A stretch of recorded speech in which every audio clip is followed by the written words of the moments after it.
Hello and welcome. This is Mouse Gunner, and we're back with some more From the Depths. And I'm going to be doing another tutorial, continuing on with the coverage of the different weapon systems that exist in the game at the moment. Now, in my last video, I covered the custom cannons. In this video, I'm going to move on to the missile system. So, to do that, let's go ahead and open the block inventory. And before I get into the missile systems themselves, I'm going to build myself a turret. So to go to the New Object tab and click on the turret. And I'm going to build it roughly in the center of the ship. And I'm also going to give myself a wood block spacer to build on top of. And before I get... Well, we'll go ahead and do the missile system first. I thought about putting down ammunition. Yeah, why don't we do that while I'm thinking about it? So we're going to switch back to the ship. And I'm going to be doing a little bit of firing demonstrations with this video. So I'm going to need some ammunition resources to do that. We're just going to go under resources and ammo barrel. We'll put a few of those down. Now, missile systems do consume quite a bit of ammunition, so it is important to have a good store of ammunition on ship. All right, now let's switch back to the turret and get into the missile system itself. So under the missile/torpedo tab, and yes, you can make torpedoes with this system as well, and we'll demonstrate that throughout the course of the video. So just as I've shown with a couple of my other tutorials, that you usually have a building block that you start with. And in this case, it's going to be the missile controller. Every other system that you build when you're building a missile system or a block has to be built attached to this in some way. So we're going to go ahead and set up our missile controller here. And then after that, we're going to do a 6-way connector so that we can connect a lot of things off to this. Now, there is only a few legal placements off of a missile controller. It's going to be to either side, so left and right, and to the front. To the rear and above, you cannot connect legally. So you're going to have to come off of one of these sides. So we're just going to build 3 of these 6-way connectors in line like this. And then the next block we're going to need is the launch pad. Now the launch pad, for each of these you can have one missile. And we're going to go ahead and set those up in a line. So with this, we can launch 3 missiles. If we wanted to, we could launch even more. This would be 6. We're going to keep things simple and just do 3 for now. And then we're going to need the missile block, which is the last part of the basics of building a missile system. And this works pretty similar to the way the barrel works on your custom cannon. You're just going to build it out from your missile launch pad, and the longer you make it, the more systems you can fit in the missile, the bigger the missile will get. So right now you see this is a 2-size missile, then we get to a 3-size missile. And you notice all of a sudden that missile changed. That's because I've set up the game that every time I build that size of a missile, it will already automatically set up the systems for that missile. So with a 2-size missile, you see it's kind of just got this gray cylinder. That's the default no system setup. But once we get to the 3-size missile, it immediately automatically assigns some missile systems. Okay, so we have 3 missiles set up. And this is really all you need to do to set up a missile system. It doesn't really take much, but we're going to do a little bit more advanced building as well, because there is more to it. Now, off of that, off to the side, you have some modifying systems. You have your missile laser emitter. This is going to be used for laser target designated missiles. Essentially, you point the laser at the target that you want to destroy, and the missiles will track to that. If the target moves, as long as you keep the laser pointed on it, the missile will change its course as long as it is able to do so, and aim continuously at that laser. You have an identity friend or foe system. This will allow you to prevent a heat-seeking missile or a sonar-seeking torpedo from targeting friendly units. You also have a staggered fire add-on.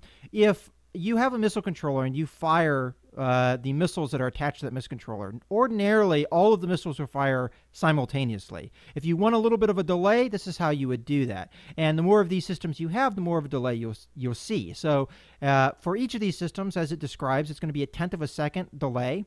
And the max you can do is a 1/2 a second delay. So we're going to add one of these. And all you need to do is make sure it's a legal placement. So we're connecting it to this 6-way connector and you can always check to make sure it's connected. Just hover over it and it will say connected to missile control ID 2107, which is this missile system or controller. And then it's legally placed. If it's not legally placed, it won't give you that message, or it will usually say not connected to missile system or whatever. We're also going to add an identity friend or foe. We're not going to really see that implemented because I'm not going to have friendly vehicles around, but just to show it being placed. And then to finish things off, we'll put a missile laser emitter on the system. You also have a missile winch that you can add on, and this will be used if you're using a harpoon missile. The harpoon missile will lay out cable, and when it strikes a target, you can use a winch like this to draw it in. So that you'd need that if you're doing a harpoon system. There are a couple other systems that I'm not going to talk about just yet, but let's go ahead and get into customizing your missile itself. So to do that, all you're going to need to do is go over to one of your missile blocks and hit the Q key. And you'll bring out the missile customization screen. Now, as I said, I click this button here that assigns design to all same length missiles. So automatically, whenever I build a 3-size missile, it's going to go ahead and just put these systems in there automatically. Now, the missile that we have right now, these are the systems that are in that missile. And all the systems we have to choose from are over here. Ordinarily, a missile will just have body as its default setting in every one of these spaces. And usually for the size of the missile, for every block or missile block that you have, it will add 2 systems. So we can see there's a total of 6 systems for a 3-size missile. As I said, body is the default setting, and this pretty much does nothing. It just takes up space in the missile system and doesn't really do anything. As I said, it's the default. There are a number of systems that you can add. In this missile system, we have a short-range thruster. This is going to allow it to travel through the air.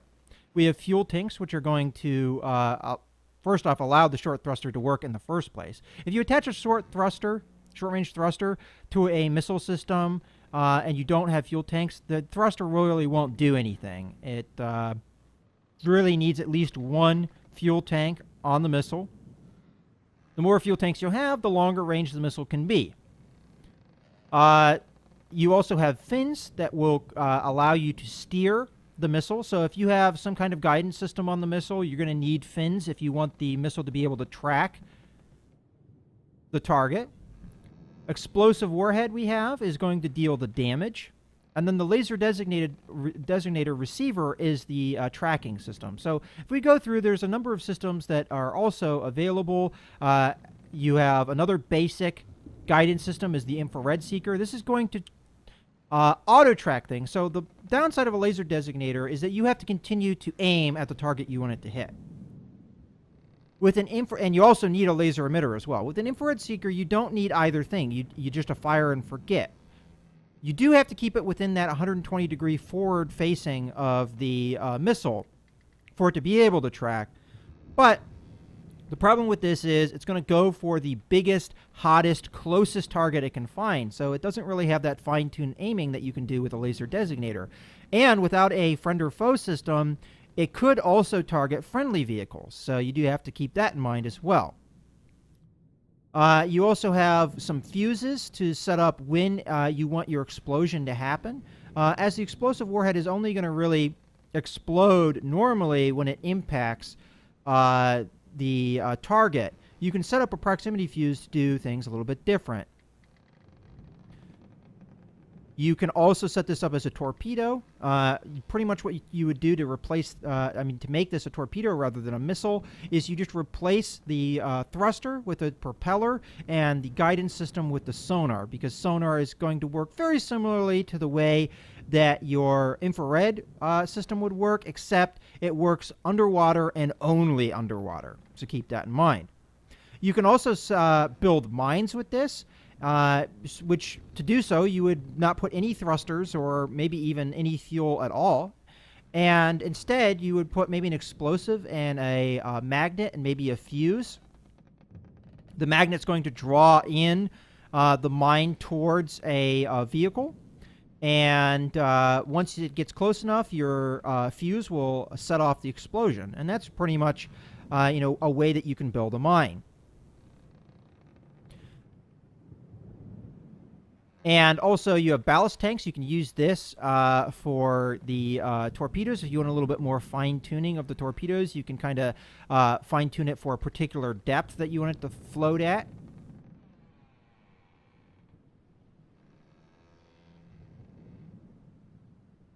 And, there's a lot of systems here, and I'm not going to go over all of them, but you also have, different warheads you can use, like this fragmentation warhead, which is going to spew a bunch of fragments in a radius, so a little bit more area damage than just an explosive warhead. As I said, you can do a harpoon, and the harpoon is going to come with a little bit of cable, but if you want more cable than that, you can add on cable drums as well to give you a little bit more distance.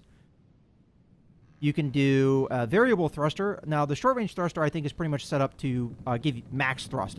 Whatever thrust it can give, it's going to give the max. Variable thruster, you can actually set that up so you can change the speed and maybe how long the missile can stay in the air, because if you set it up not to give you as much thrust, it won't consume as much fuel, so it may travel longer. Not necessarily longer distance, but be in the air longer. A thumper head is pretty much just an impact. It's just going to use its kinetic energy to smash into the target. And you could probably also combine this with an explosive warhead if you wanted to. Honestly, any of these can be done. You can mix them up however you want. So we're going to start off with this system because it does have a laser designator, and we can kind of show that off. And as I said, I'm going to be doing some firing here at actual targets. So let's go ahead and exit the build mode. And I'm going to go into third-person mode. You know what? This is weird. The missile system isn't behaving as it's supposed to. There we go. We just weren't close enough to it. Usually you have to be in proximity to the weapon system. In any case, to aim the weapon system, just as you would with your cannon, it's going to track where you're aiming your mouse. Even if you're in third person, it will continue to track, even if it's not in the same direction as your body. And you can also see that the laser pointer is also following my mouse. So whatever I aim my mouse at, that's where the laser pointer is going to aim at.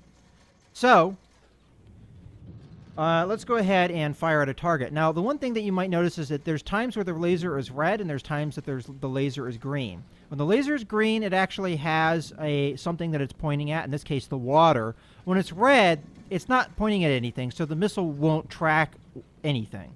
So let's load in an enemy vehicle. We're going to do a Sea Viper. It's a pretty small enemy craft. And let's try and find it. Oh, there it is. So as we point at the enemy target, you'll see it light up green. And when it's lit up green, we can aim at it. Ooh, kind of hard because the target is a small target. But as long as I keep it pointed at it, we see that it will continue to track on the target. Now, it's kind of hard for me to show, but I might load this in so you can actually see how it changes course. So we'll load in another target. And I'm going to fire and then aim the laser pointer. So you're going to see the missiles are going to start to track. And there they go. And that's exactly how the laser designator works. So as long as you keep your laser pointer pointed at the target, the missiles will track. Okay, now that that's been shown, let's go ahead and show off the other seeking system that is in the game. So I'm going to go back into the build mode just so that I can get the weapon to point in the direction I want it to. And I'm going to go ahead, as I did before, I'm going to just hit Q on the missile block. Ooh, there we go. And now I can customize the missile system to do, to whatever I want. And to do that, all you need to do is you click on which system you want to replace. And then you click on what you want to replace it with. So let's say I wanted to put in another explosive, a fragmentation warhead instead. I'm just going to click on this, click on it again, and there it goes. And that's as simple as it is. You just click where you want to replace something, and you change it. So I'm also going to show you, though, that you can save the different missiles that you have built so that you can quickly load them in. So I'm going to go to Load, and I have a missile system here called the Venom Mark I. And I'm going to hit Load, and it's going to go ahead and load that system in. And then to do it with all the other missiles that are on as part of this controller, I'm just going to go over to the next one and hit load. And I'm going to have to do this with each one individually and exit, and then go over to the next one and hit load. So if I go to the edit screen, you can see what the missile is now. So we still have a short-range thruster, the fins, only one fuel tank this time, so this is a little bit shorter range missile, but we have 2 warheads, a fragmentation warhead, an explosive warhead, and an infrared seeker rather than a laser designator. So let's go ahead and exit, and we'll show off how this system works. So again, the missile system is going to point wherever I point my mouse, and we're going to go ahead and load in an enemy. So now that we have that loaded in, I'm not going to point directly at the target, but I am going to point kind of in its direction and fire. And we see that the missile system goes ahead and tracks on its own. Didn't require any input from me. But if I load in another one of these enemies, which is over there, if I do not aim within that 120-degree arc, so if I aim over here rather than at the enemy, and I fire, you'll notice that they don't track, they just fire straight off. So that you're going to have to keep them within that forward facing, but as long as you do that, you don't really even have to point directly at them. If you fire, they will track on their own. And there they go.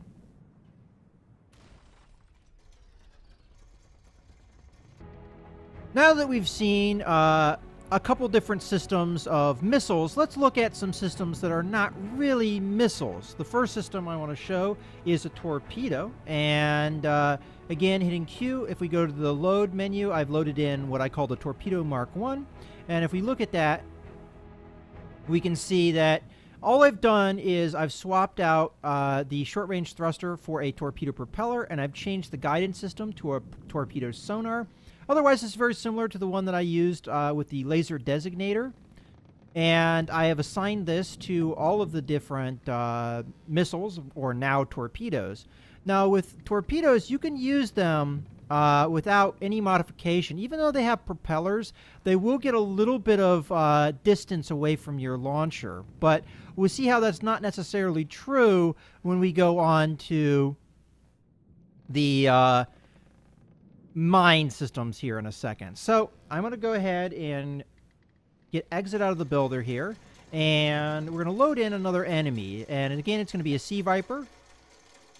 Let's get into third person here, and just like with the infrared seeker, you don't really have to aim necessarily at the craft, but roughly 120-degree forward arc is still required. And as you can see, it gets a little bit of distance out of the launcher, but it does need to primarily travel through the water. And I might have aimed a little bit off to one side, but you can see how they're starting to track. And it looks like they're coming in. They might... There we go. We got a hit. Doesn't look like it finished them off, though, so let's launch another salvo of torpedoes.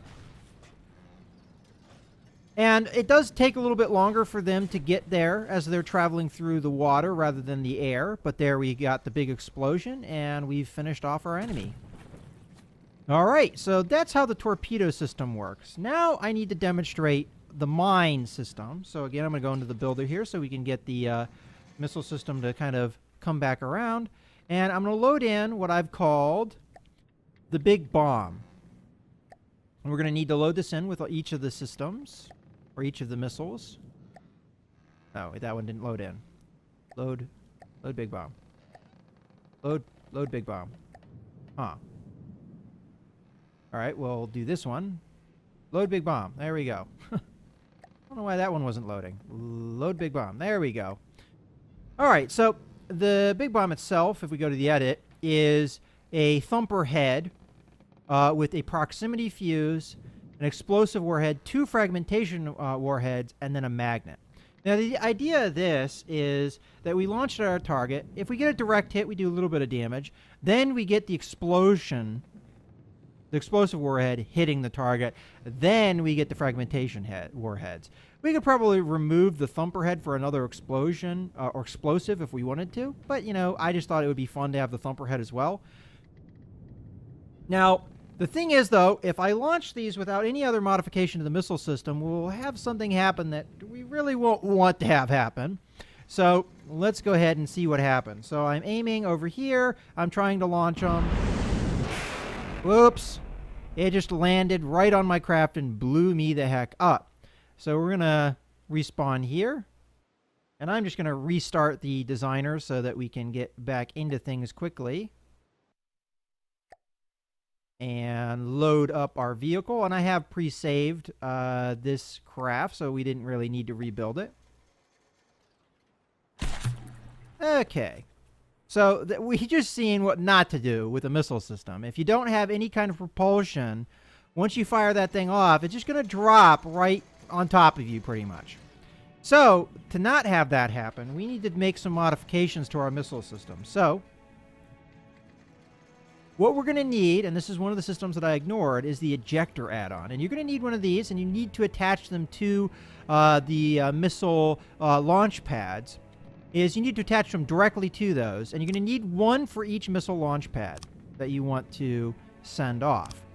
And that should do the trick. So now, if we exit out of the builder and get these things aiming where we want them to, when we fire this thing off, it will actually catapult the mines a little distance, or the bombs as we call them. So you can see. So there, if we were close enough, we could actually do use this as a direct fire weapon, and that's where the thumper head comes in. If not, and you can even lob these out if you want,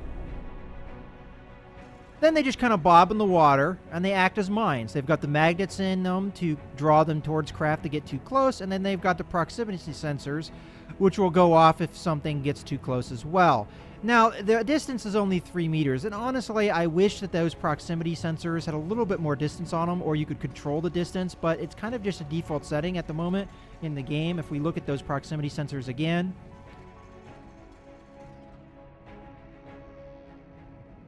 as we can see with the proximity fuse... Oh, you know what? Maybe... No, it doesn't look like... See, usually this is the kind of stuff that you can change, and it looks like range is already set to maximum. So that's as far as we can get with that proximity fuse. And as far as I can tell, there's not any other type of fuse that would make a mine like that work. So I don't know if this is counting as 5 meters. It says in the description that it's 3 meters, but that's pretty much, all the functionality you're going to get out of it. So that's kind of unfortunate that it's such a short distance, because, the enemy craft has to be quite close for it to work. Now, one thing I'll point out, though, is that there is kind of an overall duration that any missile system can last. And that is going to be, once it has gone past that time, they'll just kind of auto-destruct. And we might be able to see that if we just watch the mines bob here in the water a little bit. Why don't we load in an enemy while we're waiting? So there he is. Let's start firing some mines at him. Might be too far away for those to hit. But hopefully the magnets will do their trick. Got it in there. So we can see that they're not quite getting there. But there goes the magnet. Boom! And we've killed them. But the thing that we'll see here, though, is that the mines that don't go off there, that after a point in time, those ones are going off on just the debris. After a point in time, you can see the little green light there, or lasers, that is the proximity fuse, that after a time, they'll just kind of blow up on their own. Now, they'll still blow up, so you'll get the explosion. So if a craft is nearby, they'll get sprayed by the fragmentation warheads that we put in this thing. If they're further away, as you can see there, they've just gone off. So that's the kind of duration you can expect. So every missile will only last about that long, and then they'll kind of just auto-destruct. Now, I don't know if that's just so that the game doesn't have to really, calculate too many things, give them a duration, and eventually they'll go away. So you can't really lay mines for like a permanent, as we see more mines going off, self-destructing there. So you can't really set off the mines as like a permanent barrier. You can't set them out there. But if you have somebody chasing you, like if somebody was over there chasing me, I could set out mines as kind of a barrier to them getting me. and use it that way. And as long as they come by within a period of time, then the mines will be utilized. In any case, I think we've seen, for the most part, the basics of setting up a missile, torpedo, or mine laying system. I hope you guys have enjoyed this video. This is Mouse Gunner, signing out.